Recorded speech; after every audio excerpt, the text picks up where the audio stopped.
نحمده ونصلي ونسلم على سيدنا ومولانا محمد رسوله النبي الأمين المكين الحنين الكريم الرؤوف الرحيم. أما بعد، بسم الله الرحمن الرحيم. محترم مشائخ و علماء کرام، معزز رفقاء و راکین و مکرم شرکاء و حاضرین، اللہ رب العزت کا بڑا احسان اور کرم ہے کہ ہم آج اس کی توفیق سے ہفتہ وار شب بیداری کی اس مبارک مجلس میں حاضر ہیں۔ یہ مجلس منہاج القرآن کے دعوت و ارشاد اور تزکیہ و تربیت کے سلسلے کی ایک روحانی مجلس ہے، جس میں حاضر ہونے کا مقصد یہ ہے کہ ہم اللہ کے حضور اپنے قلب و باطن کو پیش کر دیں، اپنے من کو غلاظتوں اور گندگیوں سے پاک کر لیں۔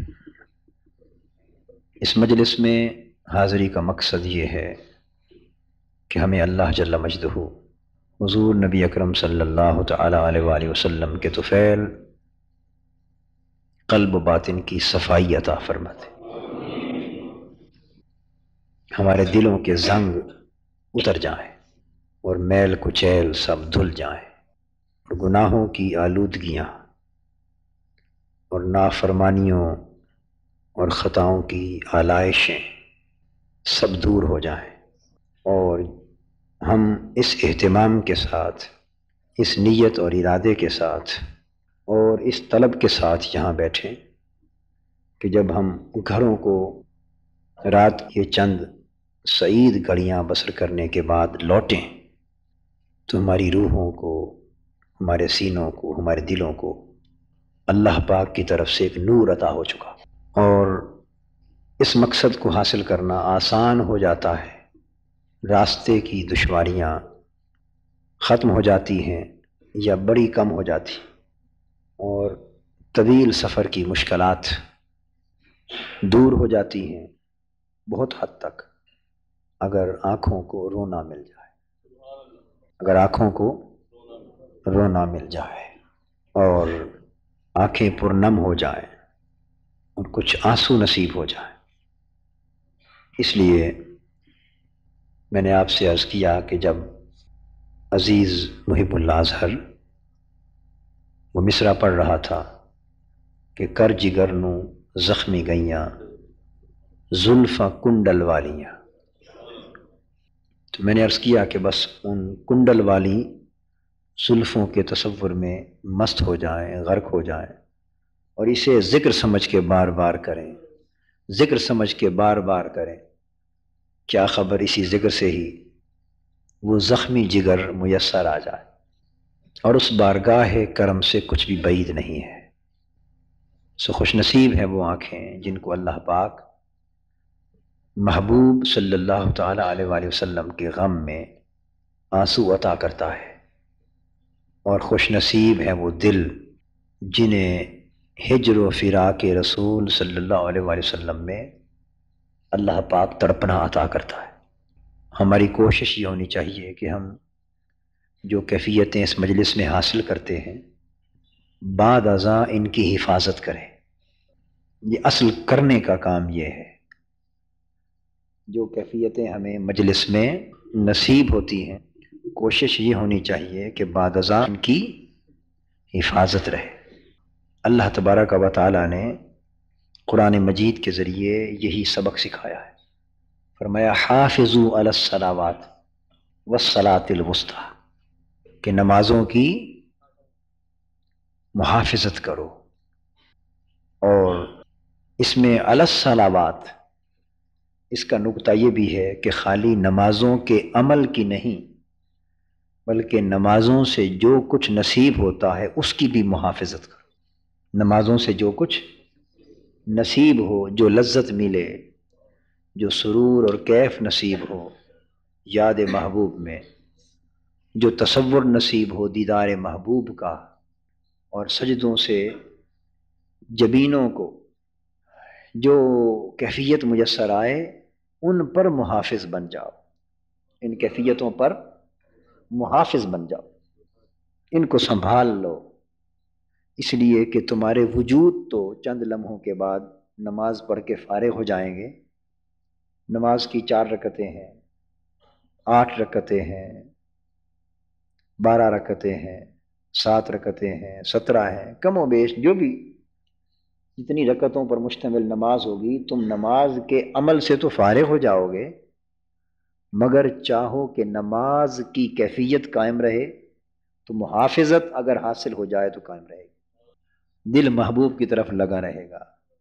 اور اگر یہ کیفیت اس حد تک نہ صحیح مگر کچھ نہ کچھ ہر وقت میسر رہے، دھیان ادھر لگا رہے، قلب و باطن میں اللہ جل مجدہ اور اس کے رسول صلی اللہ علیہ وسلم سے تعلق کی یہ لذت اور حلاوت نصیب رہے، تو میں سمجھتا ہوں کہ ممکن ہی نہیں کہ وہ شخص اللہ کی نافرمانی کی طرف قدم اٹھائے، وہ پھر اللہ کا مطیع بندہ بن جاتا ہے، اللہ کا مطیع بندہ بن جاتا ہے۔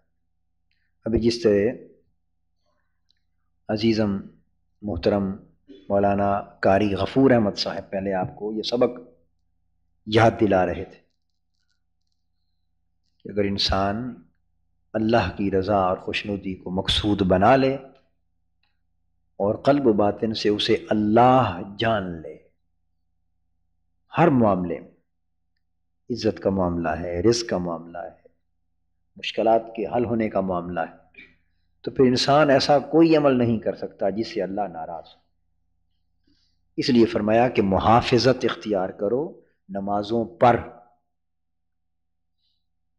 یہ مجلس اور یہ نشست اسی سبق کو اور اسی درس کو دہراتے رہنے کے لیے ہے، تاکہ ہم محافظت کی راہ پر چل پڑیں۔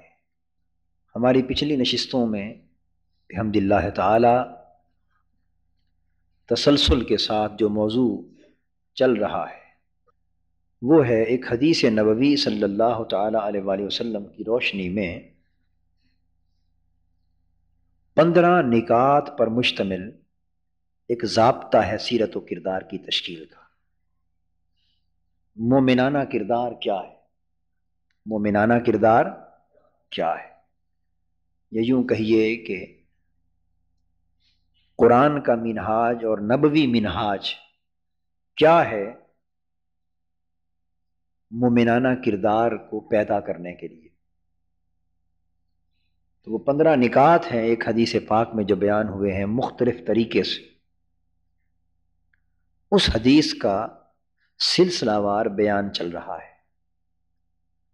ان 15 نکات میں سے ہم اب تک غالباً 4 نکات بیان کر چکے، آج 5واں نقطہ بیان ہو رہا ہے انشاءاللہ۔ چونکہ ہر نشست میں مختلف اضلاع سے لوگ آتے ہیں،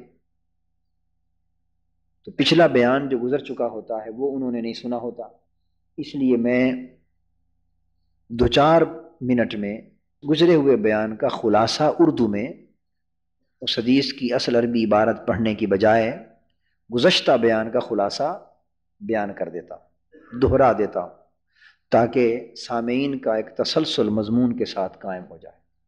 تو میں یہ عرض کر رہا تھا کہ وہ جو مضمون ہمارا شروع ہے ترتیب کے ساتھ، وہ حدیث پاک جس کے حوالے سے مضمون اور اس کا بیان جاری ہے وہ حضرت ابن عباس رضی اللہ تعالیٰ عنہ سے مروی ہے کہ حضور علیہ الصلوۃ والسلام ایک روز نماز فجر پڑھانے کے لیے صحابہ کرام کو اپنے معمول سے ذرا دیر کے ساتھ تشریف لائے۔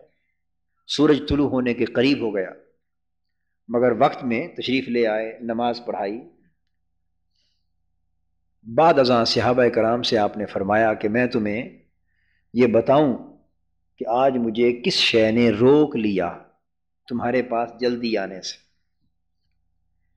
یہاں بھی بات وہ کنڈل والی زلفوں کی ہے، مگر نسبت جدا جدا ہے۔ کہیں کنڈل والی زلفوں کی بات حقیقتاً ہوتی ہے، کہیں مجازاً اور استعارتاً ہوتی، یعنی کنڈل والی زلفوں کی بات کر کے انسان مراد تو محبوب کا حسن ہی لیتا ہے نا، محبوب کا جلوہ مراد لیتا ہے، تو بات یہاں بھی اسی قسم کی ہے۔ فرمایا کہ مجھے کس شے نے روک لیا تمہارے پاس جلدی آنے سے؟ حضور علیہ الصلوۃ والسلام نے فرمایا کہ میں نے نماز تہجد کی ادا کی، اٹھا، اللہ پاک نے جس قدر رکعتیں چاہی میں نے ادا کی، اور آخر میں جب میں بیٹھا تو مجھے حالت نماز میں اونگ آ گئی۔ حضور علیہ الصلوۃ والسلام کی اونگ کیا، حضور کی نیند بھی بیداری ہے، بیداری، حضور کی نیند مبارک بھی بیداری، اور آقا کی نیند بھی دوسرے بیداروں کی بیداری سے بہتر ہے، چونکہ اس سے نہ حضور کا وضو ٹوٹتا ہے، اور اٹھنے کے بعد بغیر وضو کے نماز کا حق ہے حضور صلی اللہ علیہ وسلم۔ یہ خصائص ہیں حضور علیہ السلام کے۔ سو اونگ آ گئی، فرماتے ہیں کہ جب اونگ آئی اللہ پاک نے کیفیت طاری کی، اور اس کیفیت کے طاری ہوتے ہی آپ فرماتے ہیں کہ میں نے اب وہ کنڈل والی زلفوں کو جو میں استعارتاً بات کر رہا تھا، بس یہ کیفیت طاری ہوئی، ادھر دیکھا کہ میرے محبوب کا چہرہ سامنے صلی اللہ علیہ وسلم، یا رسول اللہ، دیکھا کہ محبوب حقیقی کا چہرہ سامنے، اور پھر کیسے؟ رأیت ربی فی احسن صورت، اس کا حسن و جمال شباب پر ہے، حسن و جمال، وہ پیکر حسن بے نقاب ہو کر سامنے، میں نے دیدار کیا، تو اللہ پاک نے مجھ سے پوچھا کہ محبوب صلی اللہ علیہ وسلم، یہ ملائکہ، عرش کے ملائکہ جگڑ رہے ہیں آپس میں، تکرار کر رہے ہیں، مذاکرہ کر رہے ہیں کسی مسئلے پر، گفتگو میں، تو کس موضوع پر ان کا تکرار جاری؟ میں نے عرض کیا باری تعالیٰ مجھے معلوم نہیں۔ اللہ پاک نے 3 بار پوچھا، میں نے 3 بار یہ جواب دیا۔ اشارہ اس امر کی طرف تھا کہ جو اللہ کا نبی ہوتا ہے وہ کوئی چیز اپنی طرف سے بیان نہیں کرتا جب تک اس کا علم اللہ کی طرف سے عطا نہ ہو جائے، تو نبی کا ہر بیان اللہ کے علم سے ہوتا، بے اعلام اللہ ہوتا ہے، اپنی درایت سے نہیں ہوتا۔ تو اللہ تبارک و تعالیٰ نے پھر اپنا دست قدرت حضور علیہ السلام کے کندھوں میں رکھ دیا۔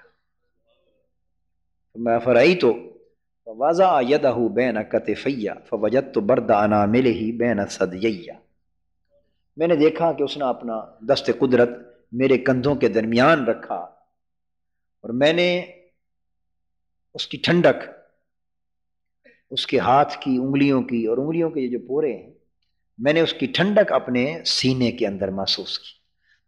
ٹھنڈک محسوس کرنے کا مطلب یہ کہ جو فیض وہ عطا فرمانا چاہتا تھا وہ سینے نے لے لیا، جذب کر لیا ٹھنڈک کی طرح۔ پھر مجھ سے پوچھا اب بتا وہ کیا مذاکرہ کر رہے ہیں، کس مسئلے پر تکرار کر رہے ہیں؟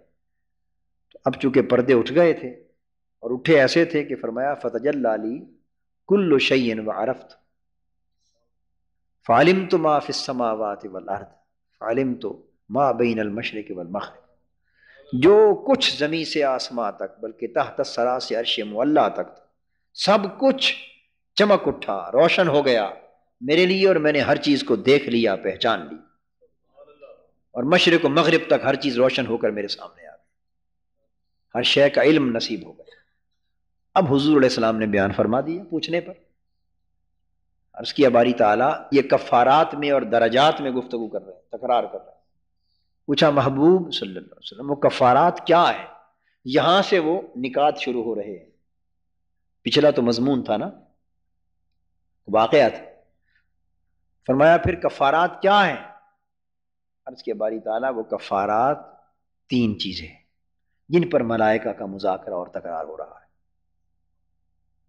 وہ کیا کیا چیزیں ہیں؟ فرمایا مشی الاقدام الی الحسنات والجلوس فی المساجد بعد الصلوات، اور تیسرا فرمایا واسباغ الوضوء حین الکریہات۔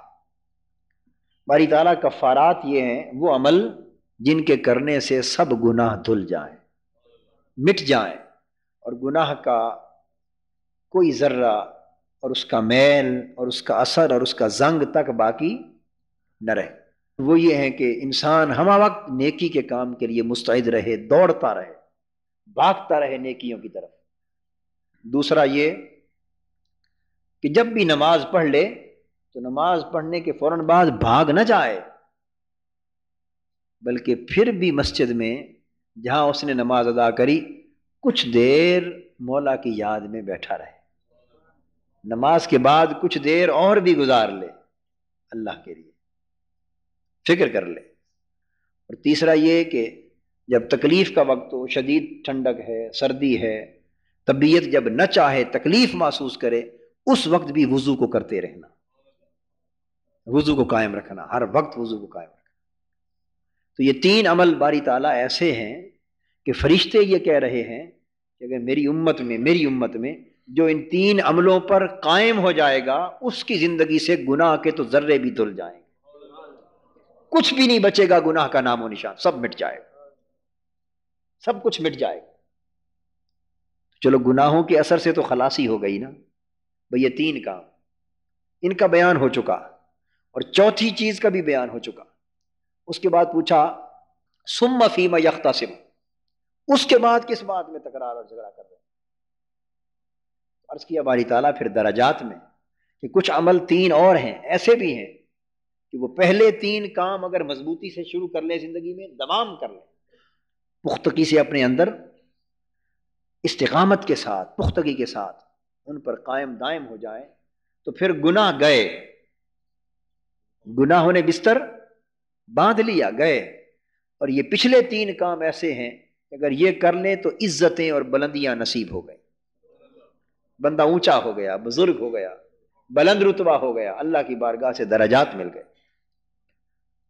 وہ تین کون سے ہیں جن سے درجات بلند ہوئے؟ ان میں سے پہلا ہم نے پچھلی بار بیان کر دیا تھا، اطعام الطعام، دوسروں کو کھانا کھلانا، دوسروں کو کھانا کھلانا، کثرت کے ساتھ دوسروں کو کھلانا، اپنے کھانے کی طرف توجہ کم دینا اور دوسروں کو کھلانے کی طرف زیادہ، اس سے درجے بلند ہوتے ہیں۔ میری پچھلی پوری گفتگو کا خلاصہ یہ تھا پچھلی جمعرات کہ ہمارا عمل اس سے الٹ ہے کہ ہمارا دھیان سارا اپنے کھانے پر ہے، دوسرے کو کھلانے پر۔ بولیے ایسا ہے یا نہیں؟ ہم اپنے کھانے کی فکر کرتے ہیں، دوسرا بھوک سے مر جائے پرواہ نہیں، چاہتے ہیں کہ اس کے منہ سے بھی لقمہ نکل کے میرے پیٹ میں آ جائے۔ تو اس سے درجے کم ہوتے ہیں۔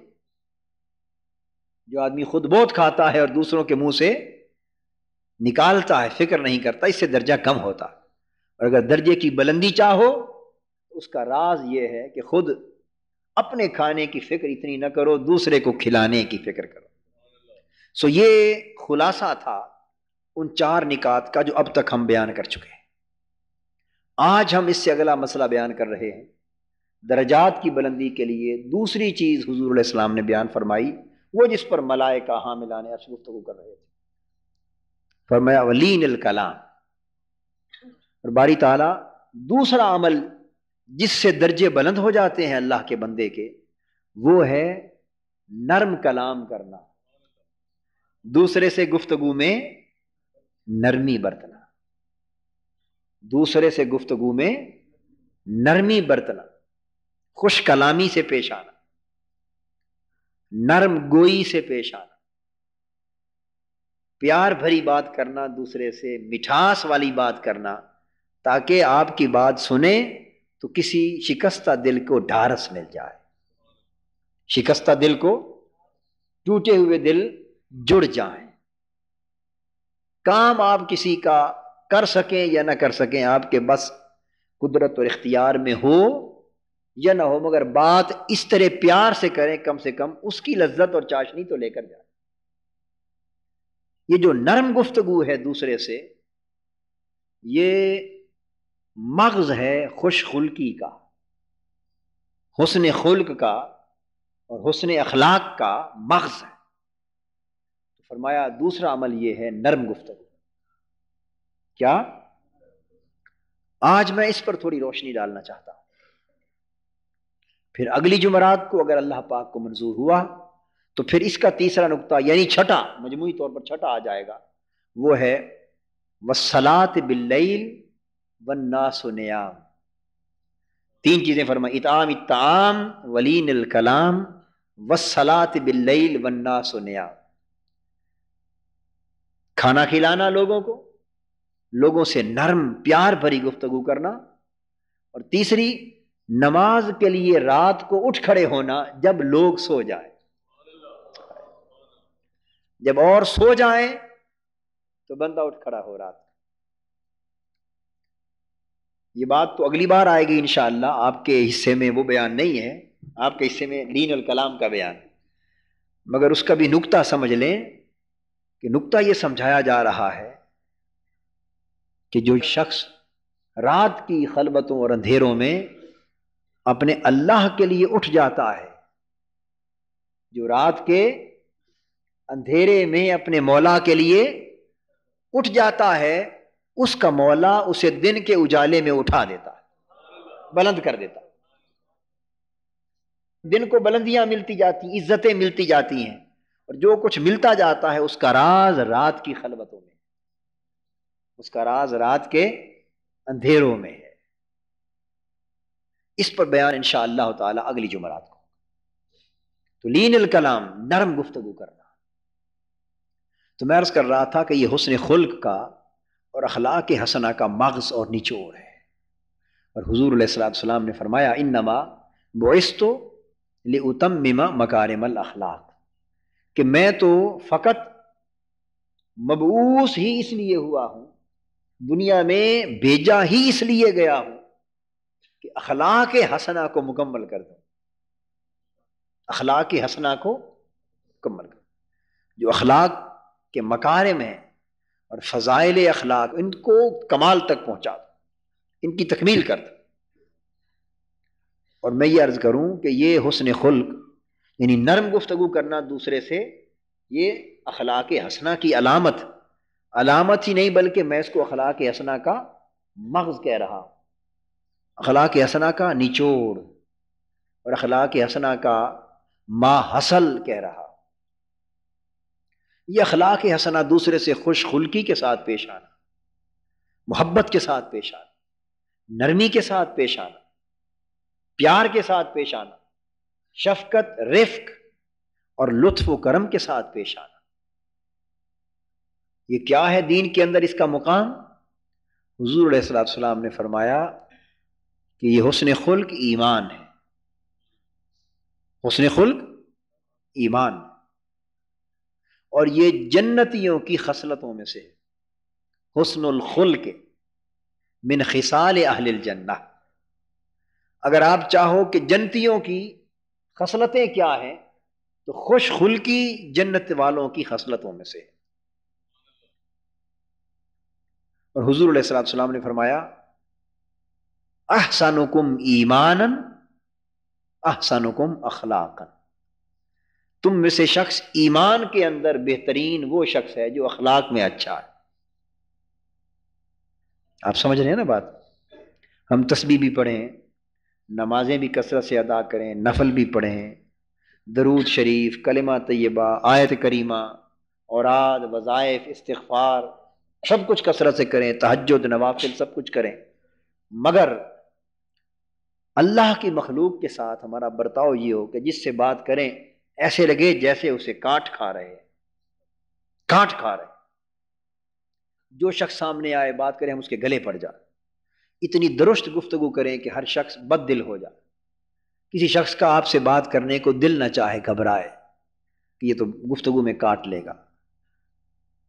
اتنی درست گوئی ہو، تلخ گوئی ہو، تلخ نوائی ہو، صاف ظاہر ہے کہ ایسا شخص وہ سب کچھ کر کے بھی ایمان میں اچھا نہیں ہو سکتا، کچھ بھی حاصل نہ ہو، کیا فائدہ ہو سکتا؟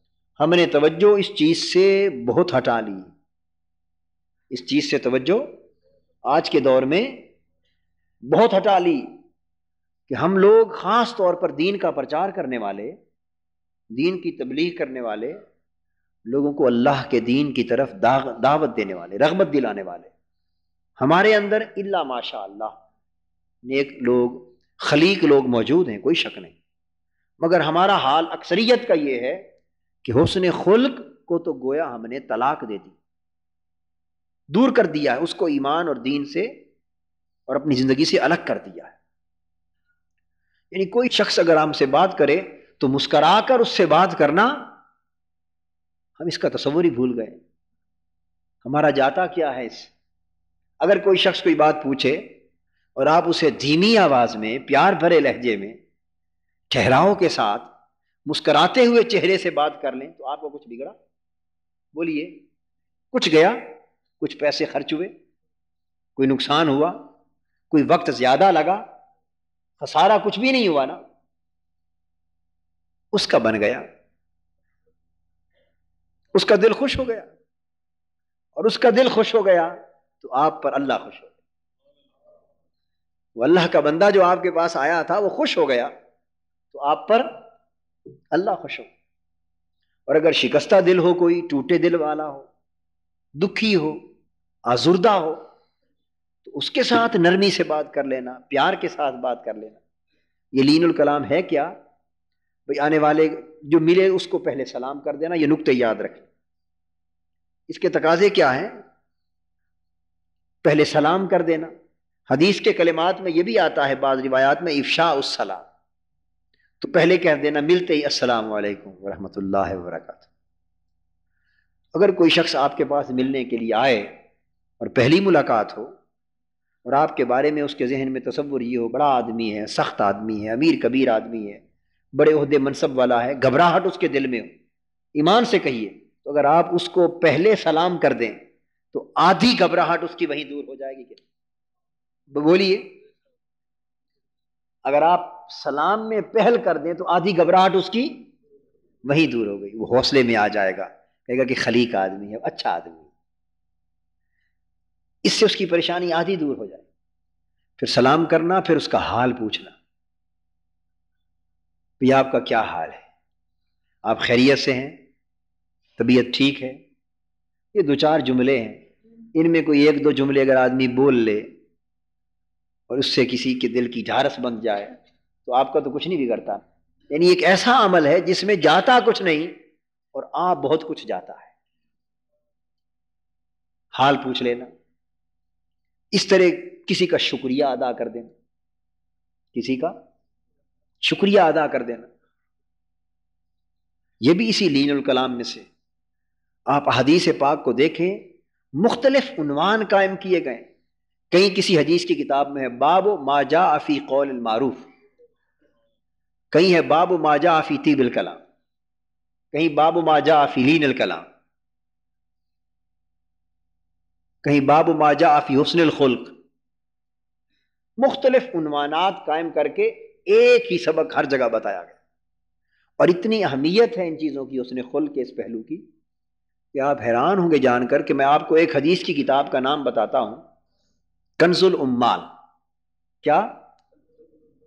ایک حدیث کی کتاب ہے، حدیث کی سینکڑوں کتابیں ہیں، ہزاروں کتابیں، میں آپ کو سردست صرف ایک حدیث کی کتاب کا بیان کر رہا ہوں، کنز الامال۔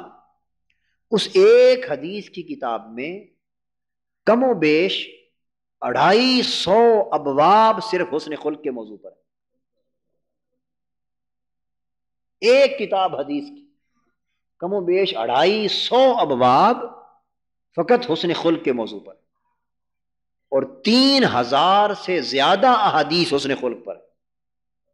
صرف ایک حدیث کی کتاب میں 3000 سے زیادہ احادیث حسن خلق کے موضوع پر۔ اس سے آپ اندازہ کر لیں کہ اس کا مقام کیا ہے۔ آج کی گفتگو محض حسن خلق پر نہیں، اس کا موضوع بڑا وسیع ہے، اس میں سے پھر لین الکلام پر ہے، نرم گفتگو کرنے پر۔ تو میں عرض یہ کر رہا تھا کہ اس سے پیار بھرے لہجے میں دھیمے انداز سے بات کرنا، یہ چوتھی بات۔ سلام کر لینا، حال چال پوچھ لینا، خیریت دریافت کر لینا، وہ چھوٹی سی بھلائی بھی کرے اس کا شکریہ ادا کر دینا، اس سے اس کی حوصلہ افزائی ہو جاتی، عزت افزائی۔ یہ جو کچھ بیان کر رہا ہوں فقط سننے سنانے کے لیے نہیں، منہاج القرآن کے وابستگان کو ضابطۂ کردار دے رہا ہوں، اور میں کون ہوں دینے والا؟ رسول پاک صلی اللہ تعالی علیہ وسلم نے جو عطا فرمایا ہے وہ آپ کو سنا رہا ہوں، آپ تک پہنچا رہا ہوں۔ حضور علیہ الصلوۃ والسلام کی عطا ضابطۂ کردار کی شکل میں جو عطا ہے وہ آپ کے کانوں تک پہنچا رہا، یہ پیغام آپ کو سنا رہا کہ منہاج القرآن کے وابستگان اگر اپنی سیرتوں میں اور اپنے کردار میں اس طرح کی تبدیلی نہیں لا سکتے تو پھر اس مشن کے ساتھ وابستہ ہونے کا کوئی مقصد اور کوئی فائدہ نہیں، کوئی فائدہ نہیں۔ اگر اپنی سیرتوں اور اپنے کردار میں ہم تبدیلی اور انقلاب نہیں لا سکتے تو ہمیں اسلام کے نام پر انقلاب کی بات کرنے کا کوئی حق نہیں پہنچ، پھر یہ دھوکہ بن جاتا، دجل اور فریب بن جاتا۔ سو آج کی رات یہ جو مضمون آپ سن کے اٹھیں تو عہد کر کے اٹھیں کہ آج کے بعد آپ کی گفتگو میں انقلاب آ جائے، گفتگو میں انقلاب آ جائے۔ گفتگو میں انقلاب اگر آ جائے تو آپ اندازہ نہیں کر سکتے کہ یہ کتنی بڑی بات، کتنی بڑی بات۔ ایک صحابی، حدیث پاک میں آتا ہے، غالباً صحیح بخاری کی روایت ہے، ایک صحابی حضور علیہ الصلوۃ والسلام کی بارگاہ اقدس میں عرض کرتے ہیں، مجلس میں بیٹھے تھے، انہوں نے پوچھا یا رسول اللہ صلی اللہ علیہ وسلم، آپ کو سب سے زیادہ میری ذات کے معاملے میں کس شے کا ڈر ہے؟ یعنی میری نسبت آپ کیا محسوس فرماتے ہیں کہ میری تباہی یا میری ہلاکت کا باعث سب سے بڑھ کر کیا شے ہو سکتی ہے؟ مفہوم یہ ہے اس کا، میری نسبت سب سے زیادہ خوف یا خدشہ کس چیز کا ہے آپ سوال سمجھ گئے نا، کہ مجھے سب سے زیادہ نقصان کون سی چیز پہنچا سکتی؟ یہ سوال کیا ایک صحابی نے۔ حدیث پاک میں ہے حضور علیہ الصلوۃ والسلام نے اپنی زبان مبارک کو پکڑ لیا، اس طرح پکڑ کے فرمایا اس چیز کا ڈر، تمہاری زبان کا ڈر، یعنی ساری خرابیوں کی جڑ یہ ہے، اور ساری اچھائیوں اور ساری حسنات اور خیرات کا مرکز بھی ہے۔ اس طرح یہ مرکز ہے کہ ایک حدیث میں آتا ہے کہ حضور علیہ الصلوۃ والسلام نے دوزخ کا ذکر فرمایا، جہنم کا ذکر کیا، بار بار جہنم کی بات کی، بار بار جہنم کی بات کی، حتیٰ کہ صحابہ کرام کے دل میں تشویش ہوئی کہ اب اس جہنم اور دوزخ سے بچنے کی بھی کوئی سبیل ہے؟ تو حضور علیہ الصلوۃ والسلام نے فرمایا کہ ہاں، یہ جہنم اور یہ دوزخ جس کا ذکر میں بار بار کر رہا ہوں، اس سے بچنے کے دو سبیل، ایک نرم گفتگو کرنا، ایک کثرت سے خیرات کرنا۔ آپ اندازہ فرما لیں یہ کتنے اہم عمل ہیں، ہم نے جن کو نظر انداز کر دیا۔ تو میں دوزخ سے بچنا چاہتے ہو تو نرم گفتگو کے ذریعے بچنا، لین الکلام، گفتگو میں نرم ہو جاؤ، دوزخ سے چھٹکارے کا پروانہ مل جائے گا انشاءاللہ۔ اور اپنے دسترخوان کو پھیلا دو، یعنی کثرت کے ساتھ خیرات دینے والے بن جاؤ، سخی بن جاؤ، اوروں کو کھلانے اور دینے والے بن جاؤ، انشاءاللہ چھٹکارا مل جائے گا، اندازہ فرما لیں۔ تو دوزخ سے چھٹکارے کی بات کی تو سب سے پہلے نرم گفتگو کا بیان فرمایا۔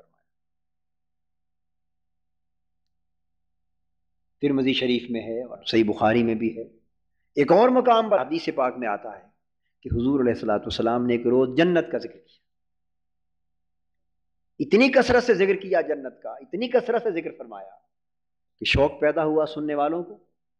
ایک بدوی صحابی بیٹھے تھے، دیہات سے آئے ہوئے ایک صحابی، دیہاتی، سادہ طبیعت، وہ بول اٹھے کہ یا رسول اللہ صلی اللہ علیہ وسلم، یہ جس جنت کا آپ ذکر کر رہے ہیں اب اس کے حاصل کرنے کی کوئی سبیل بھی بتا دیں، ہم حاصل کرنا چاہتے ہیں، کیسے جنت کو پالیں؟ آپ نے فرمایا نرم گفتگو سے۔ کیا فرمایا؟ نرم گفتگو سے، خوش کلامی سے، پیار بھری گفتگو سے، مٹھاس بھری گفتگو سے جنت کو حاصل کر۔ ایک عمل یہ بیان فرمایا، پھر دوسرا عمل لوگوں کو معاف کرنا، درگزر کرنا، فرمایا یہ کرو اس سے بھی جنت نصیب ہو جاتی۔ پھر جب لوگ سو جائیں تو رات کو اٹھ کر عبادت کرنا، یہ کرو تب بھی جنت نصیب ہو جائے گی۔ حضور علیہ الصلوۃ والسلام نے متعدد اعمال بیان فرمائے، مگر ترتیب میں سب سے پہلے کس کا ذکر کیا؟ نرم گفتگو کرو، پیار کی گفتگو کرو، خوش کلامی سے پیش آؤ اللہ کے بندوں۔ قرآن مجید میں ہے قولو للناس حسنا، لوگوں سے اچھی گفتگو کیا کرو، پیار کی گفتگو کیا کرو، نرم گفتگو کیا کرو، بھلائی کی، نصیحت کی، موعظت کی، ان کی بہتری کی گفتگو کیا کرو۔ حسنا کا دامن بڑا وسیع۔ دو باتیں، ایک ہے کلام میں حسن کا ہونا، ایک ہے کلام میں نرمی کا ہونا۔ حسنا میں تو اچھی بات کرنا، نصیحت کی بات کرنا، بھلائی کی بات کرنا، ہمدردی کی بات کرنا، کسی کی بہتری کی بات کرنا، یہ تصور شامل ہے۔ اور لین الکلام، اس میں وہی بہتری کی بات کرنا مگر پیار کے ساتھ، دھیمے لہجے کے ساتھ، تاکہ اس کے دل میں بات اتر جائے، اس کے دل میں بات اتر جائے۔ اس کے لیے قرآن مجید میں فرمایا، جب حضرت موسیٰ علیہ السلام کو اور حضرت ہارون علیہ السلام کو دونوں کو حکم ہوا نا کہ آپ جائیں فرعون کے پاس، اذهبا الی فرعون انہ طغی، فرعون باغی ہو چکا ہے، سرکش ہو چکا ہے، اللہ کا نافرمان ہو چکا ہے، تم دونوں جاؤ اس کے پاس اس کو درست کرنے کے لیے۔ تو نصیحت کیا فرمائی اللہ جل مجدہ نے؟ فرمایا قولا لہ قولا لینا لعلہ یتذکر او یخشی، فرمایا اس کے پاس جاؤ، نصیحت کرو، مگر نرم طریقے سے گفتگو کرنا۔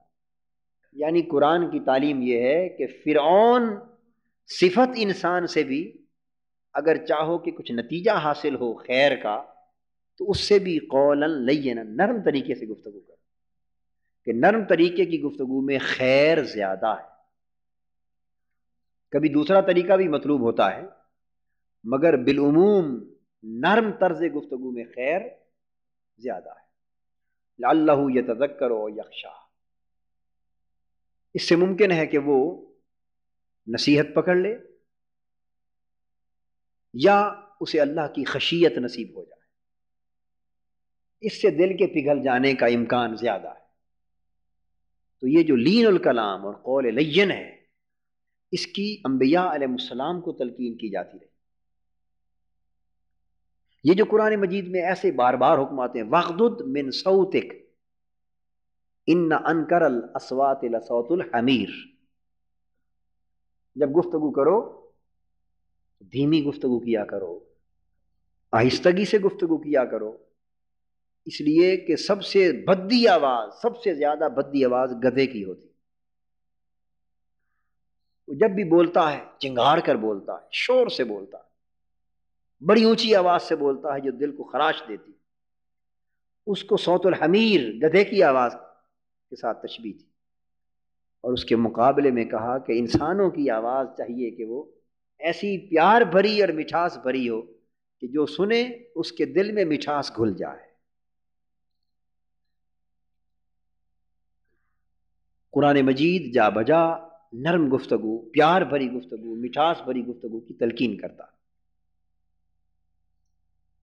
حضور نبی اکرم صلی اللہ تعالی علیہ وسلم کا معمول ہمیشہ نرم اور پیار بھری گفتگو کرنے کا تھا۔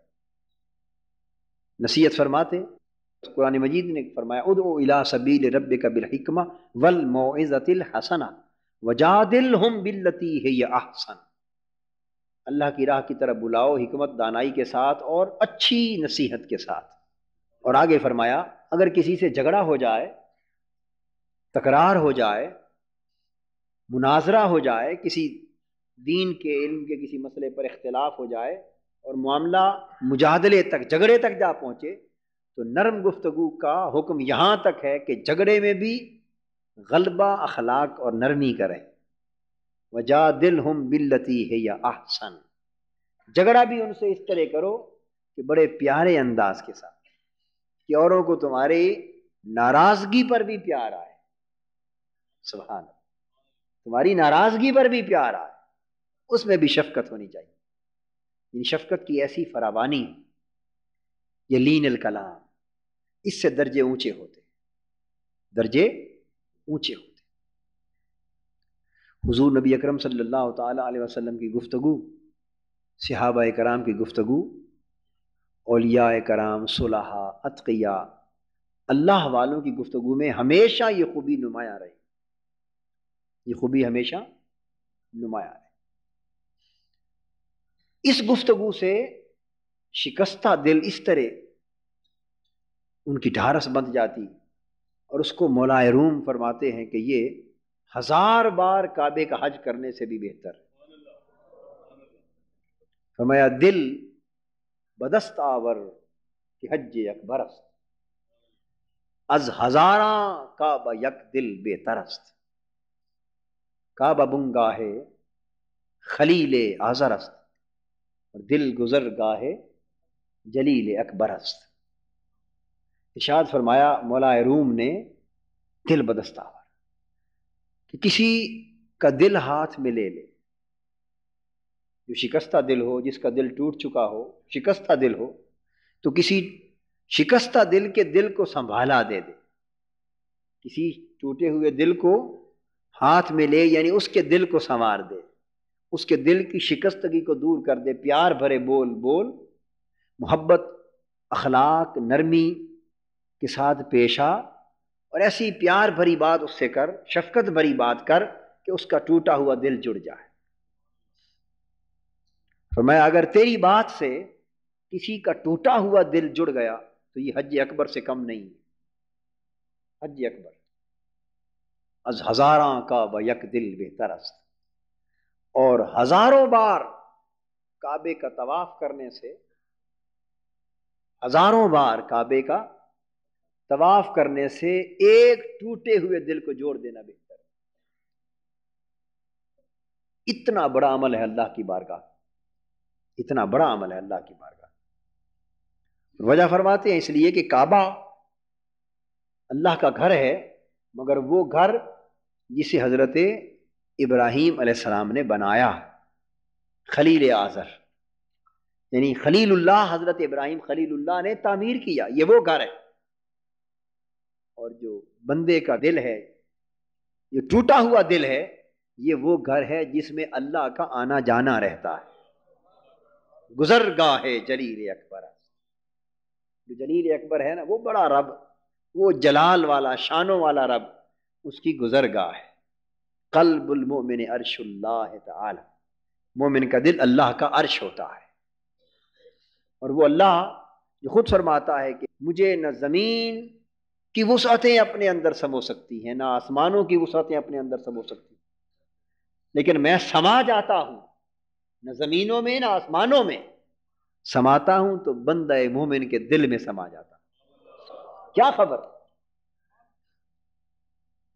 پھٹے ہوئے کپڑوں میں ہے، اس کے کپڑوں کے چیتھڑے ہیں، میلے کچیلے کپڑے ہیں، کھانے کو نہیں ملتا، خاک نشین ہے، سائیکل پر چل رہا ہے، کسی دفتر میں چھوٹا سا ملازم ہے، چپراسی ہے، آپ کے پاس کیا گارنٹی ہے کہ اس چپراسی سے اللہ خوش نہیں، اور اس وزیر سے، یہ وزیر اعلیٰ یا وزیر اعظم یا صدر سے خوش ہے؟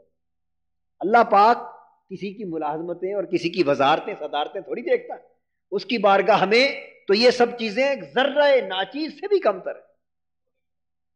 کیا خبر جسے آپ نے یہ خاک روب گلیوں میں جھاڑو دینے والا چوڑا جمع دار مسلمان سمجھ کے رد کر دیا، اور تخت و سلطنت پر بیٹھنے والے کے سامنے جھک گئے، کیا خبر کہ خدا کی بارگاہ میں اس خاک روب کا درجہ اتنا اونچا ہو کہ اس تخت پہ بیٹھنے والے کروڑوں مل کے اس کے جوتے کا مقابلہ نہ کر سکتے۔ اللہ کی بارگاہ میں کیا خبر اس کا درجہ کیا ہے، وہ تو دلوں کو دیکھتا ہے۔ ان اللہ لا ينظر الى اعمالکم ولا الى صورکم ولکن ينظر الى قلوبکم ونیاتکم، وہ نہ تو تمہاری شکلوں کو دیکھتا ہے کہ گورے ہو، چٹے ہو، کالے ہو، سانولے ہو، خوبصورت ہو، بدصورت ہو، ہونٹ باریک ہیں، موٹے ہیں بلال کی طرح، بال کیسے ہیں، گفتگو کیسی ہے، وہ ان چیزوں کو نہیں دیکھتا۔ اس لیے نہیں دیکھتا کہ کوئی جتنا بھی ہنسی ہوا کرے وہ اس سے بھی ہنسی تر ہے، یہ تو وہ دیکھے نا جو دوسرے سے کمتر ہو. میری بات کو سمجھ گیا نا؟ کسی کی حسن سے تو وہ مروب اور خوش ہو جو اس سے حسن میں کمتر ہو. کسی کی شکل سے، مال و دولت سے وہ مروب ہو جو شکل اور مال و دولت میں کمتر ہو. لیکن وہ تو ساری کائنات مل کر بھی کمتر ہے اس سے. تو وہ کیا دیکھے گا کسی کی شکلیں اور کسی کے مال و دولت؟ پر میں کسی کو نہیں دیکھتا، بلکہ میں تو تمہارے دلوں کو دیکھتا اور دلوں کے اندر چھپی ہوئی نیتوں کو دیکھتا. اور اس کو معلوم ہے کون سے دل زیادہ پسند ہیں؟ جن دلوں میں دراڑیں زیادہ ہوں. جو دل جتنے زیادہ ٹوٹے ہوئے ہیں اتنے عزیز تر ہیں. تو بچا بچا کے نہ رکھے اسے، تیرا آئینہ ہے وہ آئینہ کہ شکستہ ہو تو عزیز تر ہے نگاہ آئینہ ساز. دوسرے آئینے اس طرح، ہمارا یہ ہے کہ ہم آئینوں کی دکان پہ جائیں تو دراڑ والا ٹوٹا ہوا نظر آئے تو نہیں لیتے، ٹوٹا ہوا نظر آئے نہیں لیتے. اور آئینہ قلب کا، وہاں عشق کے بازار میں، عشق کی دکان پر سودے کا انداز جدا ہے.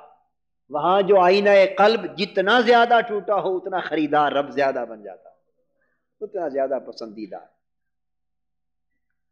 تو کیا خبر کہ اس کا دل شکستہ شخص ہے، شکستہ دل ہے، اللہ کو کتنا عزیز ہے، کتنا محبوب ہے خدا کو. اس لیے فرمایا کہ جو ایک ٹوٹے ہوئے دل کو قابو کر لے، سنبھال لے، اس کو جوڑ دے، وہ ہزاروں طوافوں سے بہتر ہے ایک دل کو سنبھال لے.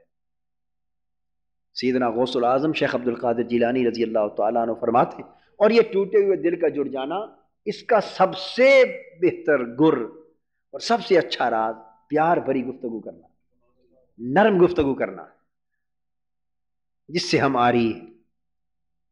سیدنا غوث پاک رضی اللہ تعالیٰ عنہ فرماتے ہیں، میں نے پوچھا باری تعالیٰ سے کہ باری تعالیٰ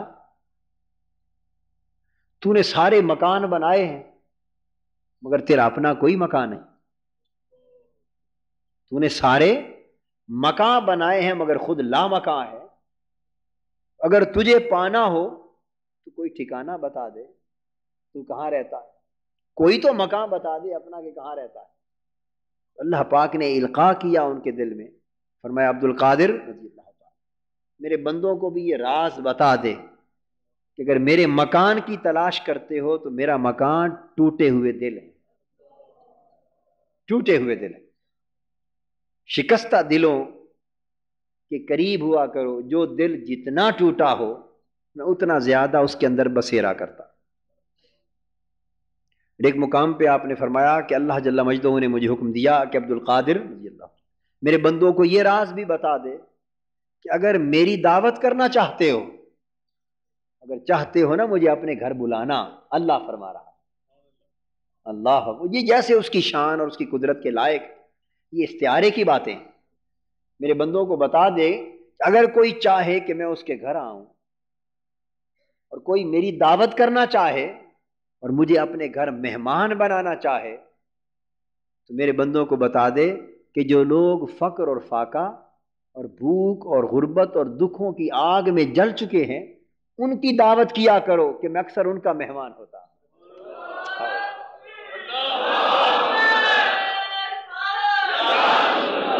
میں اکثر ان کا مہمان ہوتا. اگر ان کی دعوت کر لو گے، وہ تمہارے گھر آ گئے تو میں بھی ساتھ آ جاؤں. لین الکلام، نرم گفتگو کرو، پیار کی گفتگو کرو، دھیمی مٹھاس بھری گفتگو کرو تاکہ ٹوٹے دل جڑ جائیں. تو یہ حج اکبر ہے. یہ حضرت مولا روم کا شعر جس کا میں نے معنی عرض کیا، یہ ایک معنی، اس کا ایک معنی اور بھی عرض کر دیتا. ایک معنی تو یہ سن لیا نا، اس کا ایک معنی اور بھی. یہ مجھے اپنے والد گرامی رحمت اللہ تعالی علیہ نے بیان کیا اور انہوں نے خود حضرت پیر مہر علی شاہ صاحب رحمت اللہ تعالی علیہ کی مجلس میں بیٹھ کر ان سے سنا.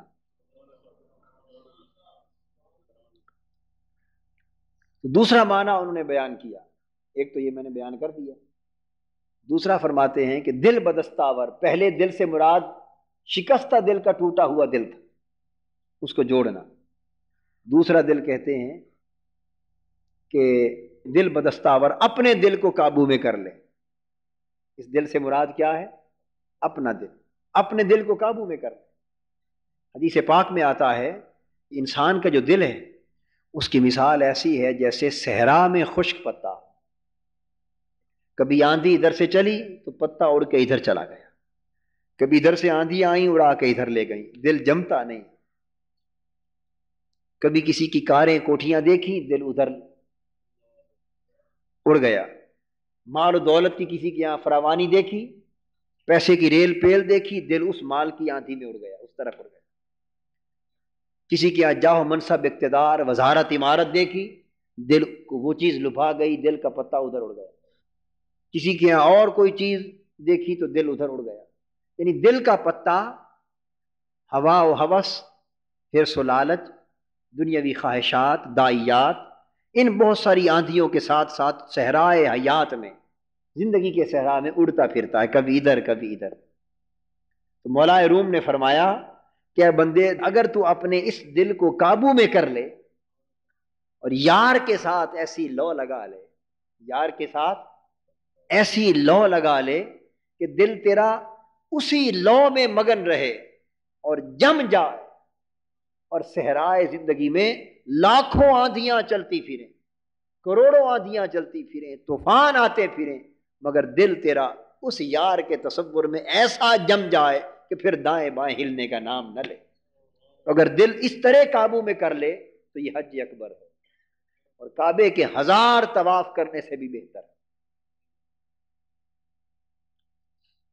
اس کا پھر ایک تیسرا معنی بیان، تیسرا معنی بیان کیا. پہلے میں تھا نا دل ٹوٹا، دل کسی کا ٹوٹا ہوا دل، شکستہ دل. دوسرے میں تھا یعنی دل کا پتا جو اڑتا پھرتا ہے اس کو قابو کر لینا. تیسرے میں ہے دل بدستاور، کہ کسی کامل کا دل تھام لے، کسی کامل کا دل تھام، کسی مرد حق کا دل تھام. اگر کسی کامل کے دل سے تیرا تعلق جڑ گیا تو حج اکبر، تیرا حج ہو گیا، تیرا.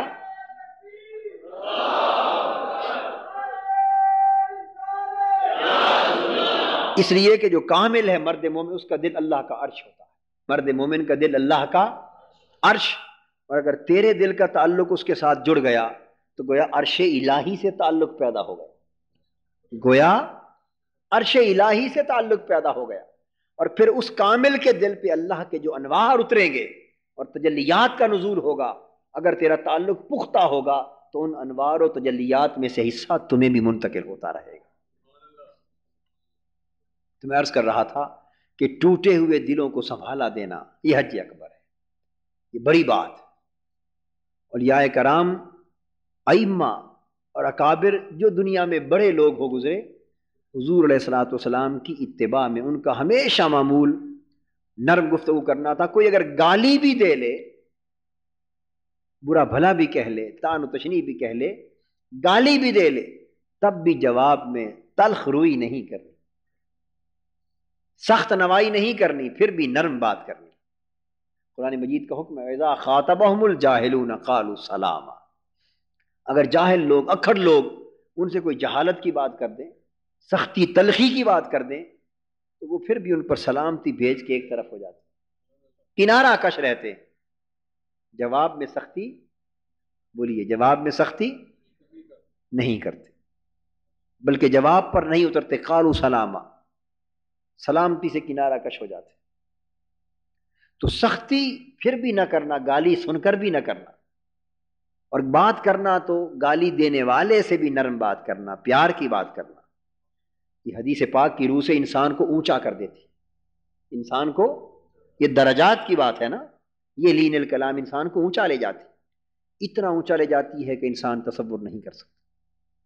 اب میں آپ کو سیدنا امام اعظم ابو حنیفہ رضی اللہ تعالیٰ عنہ کی سیرت اور آپ کے کردار کا یہ گوشہ عرض کرتا ہوں. وہ کتنے اونچے گئے، اللہ ان کو کتنا اونچا لے گیا، وہ کتنے بلند ہوئے، یہ تو بیان کرنے کی بات ہی نہیں. آج تک دنیا علم، بلکہ کائنات علم، ان کی اونچائی، ان کی بلندی کے سامنے سجدہ ریز، جبینیں جھکی ہوئی ہیں. نہ صرف اہل علم کی بلکہ علم کی جبینیں جھکی ہوئی. اللہ نے اتنا بلند کیا. 14 صدیاں، 13 صدیاں، 12 صدیاں بیت گئی، مگر ان کی بلندیاں امت میں جوں کی توں کا ہیں۔ میں ایک بار آپ کو یاد ہے ان کی شب بیداریاں، ان کے مجاہدے، ان کی ریاضتیں بیان کی تھی، ان کا خوف الہی بیان کیا تھا۔ آج ان کی نرم گفتگو کا قصہ سن کہ کیسے بلند ہوئے وہ لوگ، کبھی اس راز کو سمجھنے کی ہم نے کوشش نہیں کی۔ تو جو آدمی جتنا بلند ہوتا ہے اس کے حاسد اتنے زیادہ ہوتے۔ حدیث پاک میں آتا ہے کہ اللہ جل مجدہ جس شخص پر اپنی نعمت اور اپنا کرم بھرپور کرنا چاہتے ہیں، نعمت تمام کرنا چاہتے ہیں، اس کے حاسد بڑھا دیتے، اس کے حاسد بڑھا دیتے۔ تو زیادہ حاسد ہو جاتے ہیں تو وہ بڑھ چڑھ کے حسد کرتے ہیں اور برا بھلا کہتے ہیں، ان کے حسد کے باعث اللہ اپنے بندے کو اونچا کرتا چلا جاتا ہے۔ وہ جتنا اور اونچا ہوتا ہے ان کا حسد اور بڑھ جاتا ہے۔ تو وہ حسد کی جو ہوا چلتی ہے ان کا خیال ہوتا ہے کہ اس سے وہ گر جائے گا، وہ حسد کی ہوا اللہ کی بارگاہ کے کرم سے اسے اور اونچا کر دیتی، اسے محسود عالم بنا دیتا ہے اللہ جس پر اپنی نعمت تمام کر دینا چاہتا۔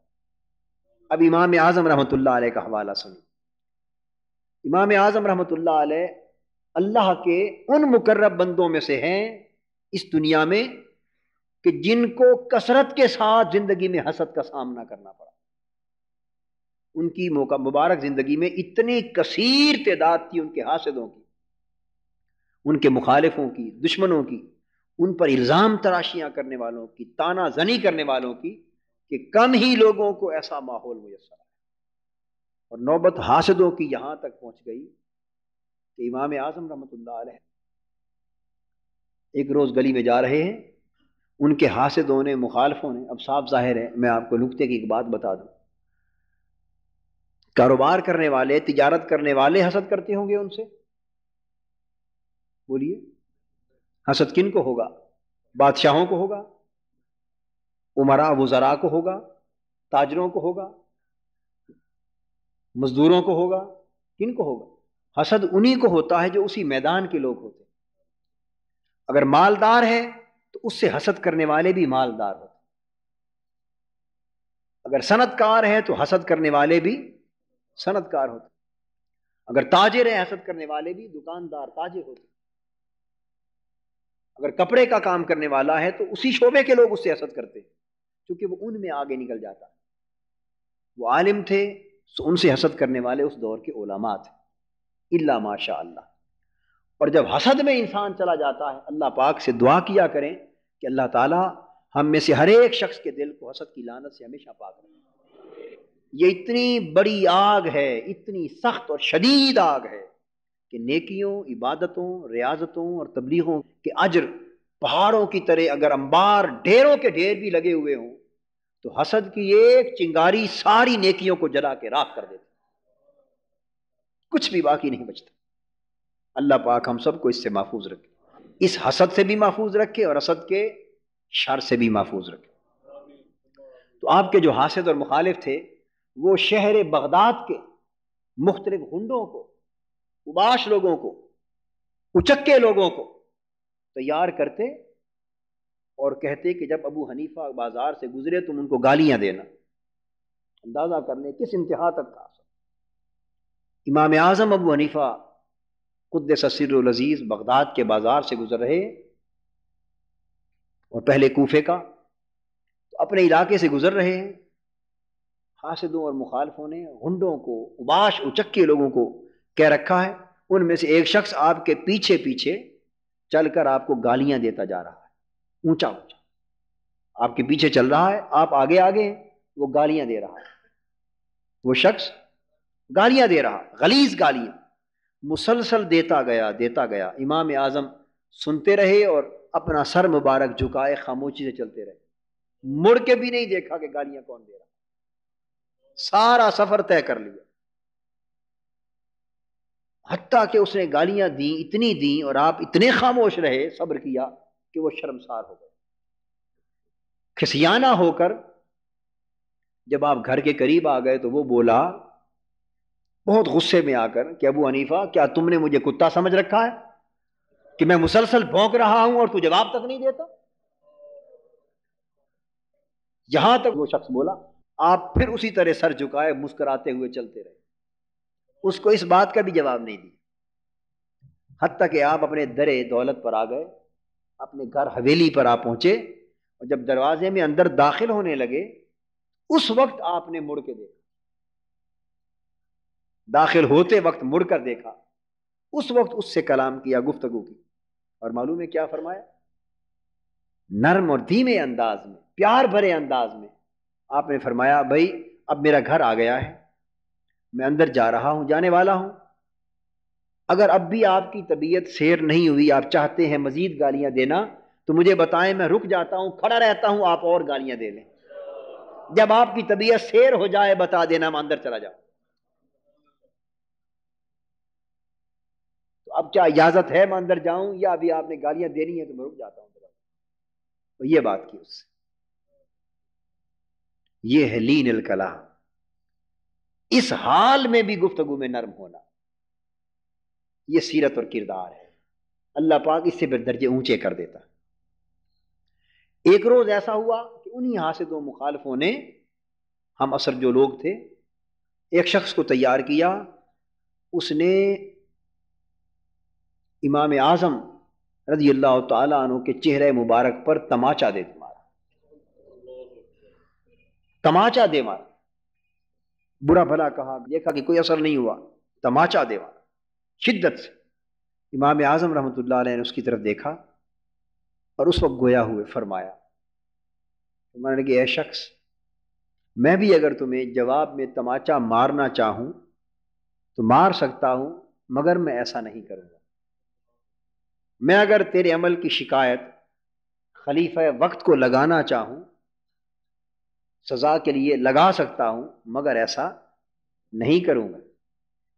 اگر میں تیری شکایت اپنے اللہ کی بارگاہ میں پچھلی رات پیش کرنا چاہوں، پیش کر سکتا ہوں، مگر ایسا نہیں کروں گا۔ اگر میں تیرا معاملہ انصاف کے لیے قیامت کے دن خدا کی عدالت میں پیش کرنا چاہوں، کر سکتا ہوں، مگر ایسا نہیں کروں گا۔ بلکہ اللہ کی عزت کی قسم، اگر ابو حنیفہ کی بات قیامت کے دن قبول کی گئی تو میں تم سے وعدہ کرتا ہوں کہ میں اللہ کی بارگاہ میں یہ عرض کروں گا کہ میرے مولا، میں اس وقت تک جنت میں نہیں جاتا جب تک اس کو ساتھ نہ لے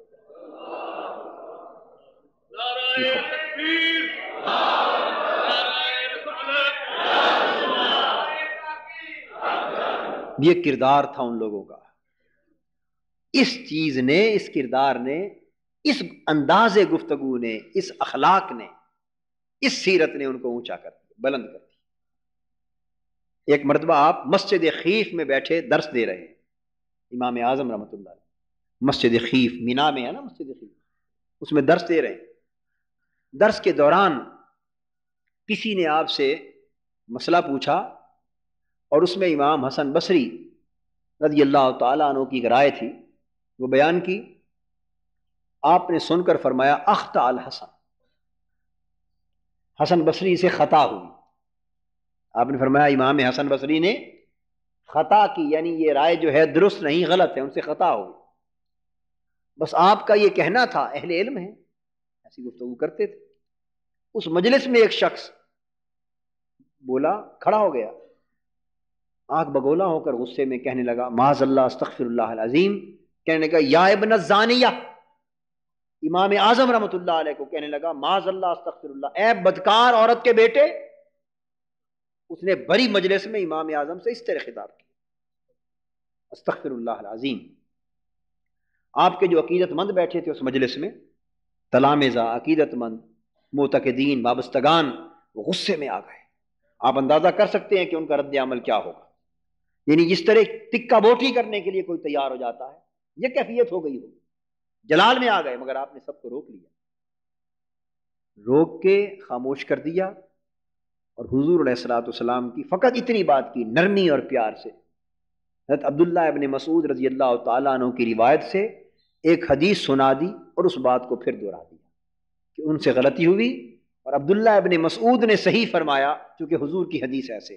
اس نے جو کچھ گالی دی تھی اس کا جواب ہی نہیں دیا، اس کی طرف توجہ ہی نہیں کی، اس کو فقط اپنی گفتگو میں ہی نہیں دہرایا، تأثر تک بھی نہیں دیا کہ تمہاری اس گالی سے میں نے غصہ کیا یا نہ کیا، اس کو پھر مسئلہ سمجھا دیا۔ یہ صبر اور تحمل ہے، یہ عظمت کردار ہے، اور لین الکلام کا یہ انداز ہے۔ ان اکابر کی گفتگو میں اس انداز کی نرمی، اس انداز کی مٹھاس، اس انداز کا پیار، اس انداز کی شفقت، تو لین الکلام کے تقاضوں میں سے ہے کہ چہرہ مسکراتا رہے۔ آپ مجلس میں بیٹھیں، کوئی آپ سے گفتگو کرے، کوئی آپ سے ملنے آئے تو مسکراتے ہوئے چہرے سے۔ حدیث پاک میں ہے کہ اپنے مسلمان بھائی کے لیے چہرے کی مسکراہٹ بھی صدقہ ہے۔ کسی کو دیکھ کر ایک بار تھوڑا سا مسکرا دینا، یہ بھی صدقہ ہے، خیرات ہے، صدقہ ہے، اور اس سے بھی اللہ گناہوں کو معاف کر دیتا ہے اور جنت اس کے نام اعمال کے لیے لکھ دیتا ہے۔ یعنی صرف کسی مسلمان بھائی کی دلجوئی کی خاطر مسکرا دینا، دیکھا مسکرا دی، یہ بھی نیکی۔ تو چہرے پر مسکراہٹ رہے، گفتگو میں نرمی، مٹھاس، دھیما پن، ہمدردی، بہی خواہی اور پیار اور شفقت کا غلبہ رہے ہمہ وقت۔ کبھی انسان غصے میں بھی بات کرتا، تنبیہ بھی کرنا پڑتی، یہ بھی تقاضا ہے تربیت۔ اللہ پاک سے بڑھ کر تو نرم کوئی نہیں نا، بندوں پر نرمی فرمانے والا، رحمت فرمانے والا، جس کی رحمت ہر شے پر وسیع، وہ قہار بھی ہے، غضب بھی فرماتا ہے، ناراض بھی ہوتا ہے، خفا بھی ہوتا ہے، پھر تنبیہ بھی کرتا ہے، جہنم کی بات بھی کرتا ہے، جنت کی بات بھی کرتا ہے، ترغیب بھی دیتا ہے، ترہیب بھی کرتا ہے۔ تو کبھی ناراضگی بھی آتی ہے، سختی بھی آتی، تنبیہ کے لیے ڈانٹ ڈپٹ بھی پلانا پڑتی، یہ تربیت کے حصے ہیں۔ مگر اس ڈانٹ ڈپٹ میں بھی گفتگو کے اندر ترشی یعنی سوء اخلاق پہلو نہ ہو۔ اگر آپ کسی کو ڈانٹ رہے ہیں، کسی چھوٹے کو، کسی ماتحت کو، کسی متعلق کو، تربیت کی غرض سے، تنبیہ کی غرض سے، عبرت دینے کی غرض سے، نصیحت کی غرض سے ناراض ہو رہے ہیں، سختی کی بات کر رہے ہیں، مگر اس میں بھی اخلاق حسنہ کا پہلو ہاتھ سے نہ چھوٹے، یعنی اس میں بھی گالی نہ دیں، اس میں بھی اوئے توئے کر کے نہ بولے، اس میں بھی اس انداز سے نہ بولے کہ جس طرح کسی کی بے عزتی کی جاتی، کسی کو ذلیل کیا جاتا، کسی کو حقیر سمجھا جاتا، یہ انداز نہ ہو۔ جادلہم باللتی ہی احسن، اللہ کو معلوم ہے کہ نوبت یہاں تک بھی آ جاتی، مگر اس کو بھی فرمایا کہ جدال احسن، اس میں بھی اخلاق حسنہ کا غلبہ۔ اس لیے قرآن مجید میں فرمایا لا تلمزوا انفسکم، لوگوں کو تان و تشنیع نہ کیا کرو، ناراضگی بھی ہو تو تانے نہ دو، تانا حسن خلق کے خلاف ہے، لین کلام کے خلاف۔ ولا تنابزوا بالالقاب، اور لوگوں کے الٹے سیدھے نام بھی نہ رکھا کرو، دل جوئی نہیں ہوتی، دل ٹوٹتے، ہم الٹے سیدھے نام رکھ لیتے ہیں نا لوگوں کے۔ ہر شخص کی عزت نفس ہوتی، چھوٹے سے بچے کی بھی عزت نفس، غریب سے غریب شخص، معمولی سا ملازم، ہر ایک کی عزت نفس۔ جس سے بھی بات کریں، ناراض بھی ہو، آپ کہہ کے بلا لیں، آپ کہہ کے بلا لیں۔ گفتگو میں، انداز میں، ناراضگی میں، رضا میں، خوشنودی میں، تنبیہ میں، ہر ایک میں اخلاق کا عنصر قائم رہے، عزت نفس کا لحاظ قائم رہے، شفقت اس میں بھی بنیادی عنصر محرک شفقت، نرمی۔ اگر انسان اپنی گفتگو اور کردار کا یہ حصہ ہمیشہ کے لیے اپنا لے تو اللہ پاک درجے بلند کرتا ہے، گناہوں کو مٹاتا ہے، نیکیاں عطا کرتا ہے، اور دنیا اور آخرت میں انسان کو بلندی عطا کرتا ہے۔ سو آج کا سبق یہ ہوا کہ منہاج القرآن کے وابستگان جنہوں نے آپ گفتگو سنی، وہ یہ عہد کر لیں کہ ان کے طرز گفتگو میں آج کے بعد انقلاب آ جائے۔ آئے گا یا نہیں آئے گا؟ انقلاب آ جائے۔ جس سے بات کریں، بڑا ہو تو ادب سے بات کریں، ایک جیسا ہو تو پیار سے بات کریں، شفقت سے بات کریں، چھوٹا ہو تو اس کے اوپر احسان، انعام اور شفقت کے ساتھ بات کریں، اپنے جیسا ہے محبت سے بات کریں، بڑا ہے ادب و تکریم سے بات کریں، ہمیشہ نرمی سے بات کریں، دھیمے پن سے بات کریں، تاکہ سننے والا جب آپ کی بات سنے تو سن کر محسوس کرے کہ ان کی گفتگو میں حسن خلق ہے، اخلاق کی چاشنی ہے، اور یہ لین الکلام کی طرز پر چل رہے ہیں۔ یہ جو 15 نکات میں بیان کر رہا ہوں نا ترتیب کے ساتھ، یہ دراصل منہاج القرآن کے رفقا اور اراکین کی سیرت و کردار کی تشکیل کا 15 نکاتی ضابطہ، 15 نکاتی ضابطہ۔ ہماری زندگیاں اس طرز پہ ڈھلنی چاہیے۔ اللہ تبارک و تعالی ہمارے حال پہ لطف و کرم فرمائے۔ وما علینا الا البلاغ۔